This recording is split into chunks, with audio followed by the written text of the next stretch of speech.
Hi, I'm Matt Harlow from DJ Case and Associates and Locavore.Guide. And in today's lesson, we're going to talk about exactly who is a locavore, right? So that you can wrap your head around who your students are and what their motivations are. So let's get started. So exactly what is a locavore? A locavore is a person who tries to eat food grown, raised, and produced locally within 100 miles of their home. Many of these people prefer not to be labeled locavores. They prefer not to be labeled at all. So while we need some noun to refer to this group of people, and we're going to call them locavores in the process of this program, we would not recommend that you say locavore hunting program on your poster, or you walk into class the first day and say, who's a locavore? But again, we need some noun. Don't understand that to be a rallying cry to that group of people. It's just, we need a label in order to talk about them. So there are three types of locavore. The first is the health conscious locavore. This person is worried about the purity, for lack of a better word, of their food. Chemicals, drugs, hormones, GMOs, all those things are the things they're trying to avoid. And they also are interested in being self-sufficient. There's the social locavore. This is a person whose concern is their impact on the environment. They want to reduce their ecological footprint. In addition, they want to do everything they can to improve the quality of life of an animal that ends up in their food, and also of the people who help produce their food. So they believe in things like fair trade, and they also believe that everyone has a right to have access to good food. So they're worried about things like food deserts. As we developed this program, we would talk to traditional hunters and anglers, and we discovered that when we described what a locavore was to them, many would go, hey, that's me. But they had not set out to become a locavore. It had just happened as part of their tradition of hunting and fishing and gardening. They just happen to produce a lot of their food locally. So this is your traditional market in R3 and for your agency. So we're not going to talk about those people much. You know those people. We're going to concentrate on the other two. So we did a lot of research when we did Locavore.Guide 1.0, and we did a survey, and we asked, which sustainable food sources do you use? And this was a survey that went out to self-described locavores. 70% of them said they shop at farmers markets and farm stands and U-Picks. 68% grow fruits and vegetables. 44% shopped at places like Whole Foods at Trader Joe's. 32% forage for mushrooms and berries and things. 23% raise their own animals. The whole urban chicken revolution owes itself to the locavore movement. And 22% belong to a food co-op. So two things. First, we're going to talk later about how you can use this information to help find locavores to recruit to your programs. But for right now, this is just to help you wrap your head around the group of people you're talking to. And when marketers want to wrap their head around a group of people, one of the tools they use is a persona. So a persona brings data to life. You can take information like demographics, the actual facts about a person, where they live, how old they are, how much school they went to, what they make. Psychographics, what they think, their motivations toward a particular activity, the barriers that prevent them from pursuing that activity, and mold all that information into an imagined person. And the beauty of this is it's much more easy to remember and relate to an individual than it is to a page of statistics. So now you can say, that's just like my first roommate or my next door neighbor or my brother-in-law.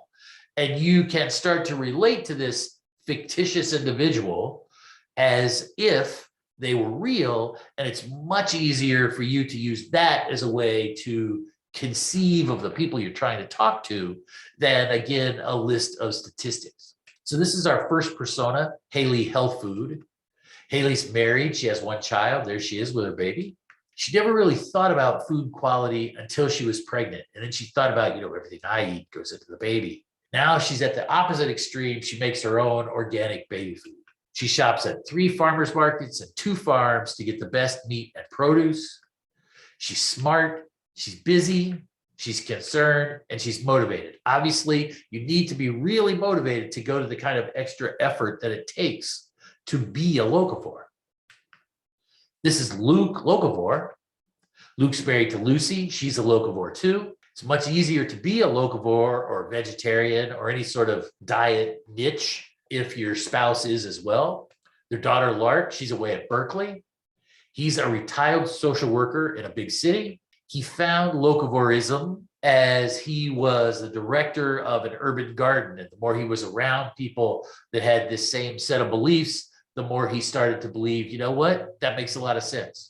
He lives in a loft in an old warehouse, but they're able to grow some food on the roof, even though they don't have a yard. And they believe that everyone should have access to healthy food and that no person or animal should suffer to feed Luke and Lucy. There are other people beyond locavores that we'd like to talk a little bit about because we know that there are certain types of people who are more likely to be locavores. One is women. Women are more likely to become locavores than men are. When you talk about women in the outdoors, women are more interested in high quality food from a hunt or from fishing than, say, a trophy. They're also more interested in the social aspects of the activity, who they hunted with, whether or not they had a good time, how was lunch, things like that, than necessarily success again or a trophy. They like to hunt with their significant other, maybe their parents, their kids, so family members, or they enjoy going out with the girls if they're fortunate enough to know other women who hunt and fish. This is Olga. She's our persona for a woman in the outdoors. She grew up watching her father hunt and fish, but didn't participate herself. She graduated from state and got a job in accounting. She married her high school sweetheart. They don't have any kids yet. They live in a rented duplex and they're saving for a house.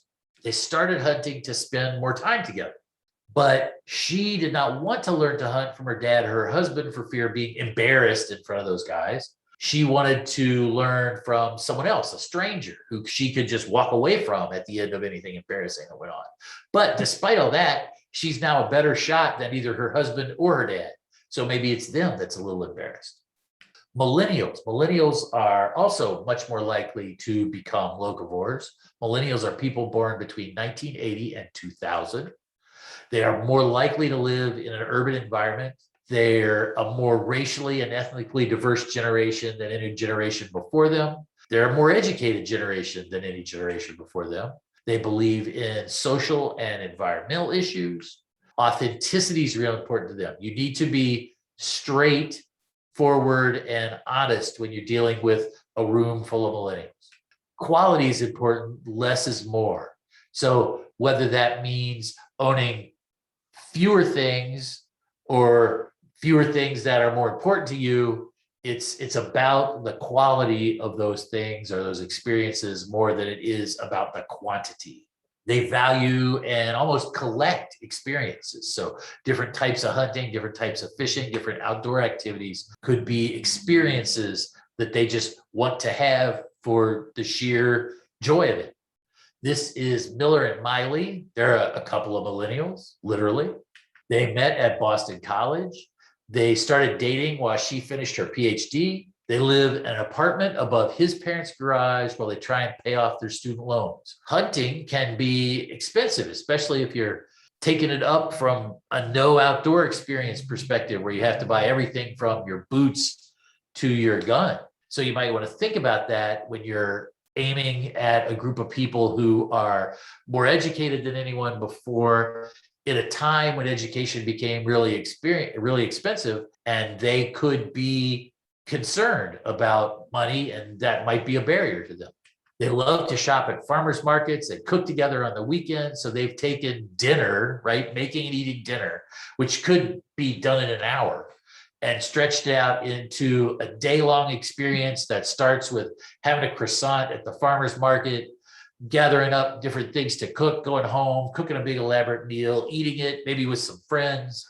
So that, again, they've made that into an experience. They aren't vegetarians, but they're not real thrilled with how industrial agriculture treats animals. So this is another thing you'll hear a lot from locavores. Some locavores actually were vegetarians, and they started to eat meat, but they wanted that meat only to be wild harvested meat that had a chance to live its life, not just be locked in a cage or fenced in a feedlot. New adult hunters, or as the industry calls them, adult onset hunters. It sort of sounds like a disease, but what the heck, it's the label we've got. Because these people didn't necessarily grow up outdoors, there are a lot of possibilities in play. They could be apprehensive about firearms. Certainly you need to be respectful of a firearm, but if you don't grow up around firearms, especially these days, there's a lot of talk about guns. So that could be a thing that they're concerned about. They could have an apprehension about killing. They could be concerned just literally about the concept of taking a life, or they could just be concerned that when the time comes, they won't be able to pull the trigger. Again, a perfectly logical thing to think, and something you might have to help them with. They could be turned off by blood and guts. It's one thing to field dress a deer when you've grown up around things like that since you were 7. It's another thing to just a few moments ago harvested your first animal and have to field dress or skin that animal, having never done it before. So that could be another thing you might have to help with. They didn't necessarily grow up in the woods, so they don't have navigation tricks. Every tree looks alike. They could be afraid of being lost in the woods, also sometimes afraid of the dark. They could fear predators. Again, a totally logical thing to be afraid of. But if you've never seen a bear or a coyote or a wolf out in the wild, you don't know necessarily the things to stay safe in an encounter like that, and you don't understand what an encounter like that is like, you may need to help them with issues like that. And one of the other things that we heard time and time again, some people said crazies with guns, unprompted. Some people said Bubba hunters. They're concerned about people who are a little nuts and are out in the woods firing a gun, and they could accidentally, not on purpose, hurt them. So these are all things that you may have to address when you're working with adults who did not grow up outdoors at all and are considering taking up hunting or even fishing to a lesser degree. This is Neal. He's our persona for a newbie. He grew up in the city, but he has fond memories of vacations on his grandparents' farm. He's single. He lives in a middle-sized city. He's looking for love. He has a BA in English. He works as a web developer. He's excited about hunting, and he loves buying gear. And who can blame him, right? He's not sure when the time comes that he can pull the trigger. And again, that might be a thing that you might have to help him with. So when we're going to ask you to create personas for your program, and when you create personas, there's some things to think about. First, your persona needs to be the optimal participant in your program, the absolute best person. If every single person were just like this, it would be a living dream to teach that class, right? And the reason you want to do that is if you aim at the very center of the target and you miss a little bit, it's still a good shot. So everyone in that class is going to belong there. If you go for the average person, that's going to be the center ring on your target, right? Halfway to the outside. If you miss, you can end up clear on the outside edge with some people who don't necessarily belong in your program or won't necessarily be attracted to your program. So shoot for that optimal participant. Details, details, details, details, details. I can't say it enough. Details. Cities that are in your state, employers that are in those cities, colleges that people could have gone to, names for their family members, how many kids they have, what do they drive, all those sorts of things. You want to know this person when you're done reading their persona. Think really hard about who they are, because you've got a vision for them, right? Is that the kind of person that would have a brand new Bronco? Or is that the kind of person that would have a rusty old Toyota? Think about these people, describe them. So what do you do with these personas once you have them? Really, you can do two things with a persona. You can use it when you're recruiting. You can use it to make media choices. Is this something Haley would read? You can use it to create messages. What do I want Haley to hear? And you can use it when you're testing messages. If I said this to Haley, would she be motivated by it? Equally useful in program development. What types of programs should you develop? How should they be taught? Who should teach them? Does Haley want to learn from someone different than Luke wants to learn from? And is that person different than the Hunter Ed teacher? So all these things, but really what it comes down to is if you said to Haley, or this is actually Ed's experience, he's a persona from a different program. But if you said to Haley or Ed and you delivered a message to them and they would say, what's in it for me? And you better have an answer for that. And then you should probably go back and alter your message so what's in it for them is right in the message. Because if there's nothing in it for them, why would they go to the effort to attend an event or come to a class or consider buying a license if there's no benefit to them? And that's what all this persona stuff is about, is helping you get in someone else's shoes and address them from their own point of view. This is the only exercise in this lecture. And what we'd like you to do is below, you'll see a link to what we call a persona brief. It's just a form where you describe the people you're targeting. If you're taking this workshop with a group of coworkers and you've got 3 different sorts of people you want to target, split them up and describe them as individuals and come back later and compare. If you're alone, unfortunately, and you want to target 4 types of people, then you're going to have to develop 4 personas.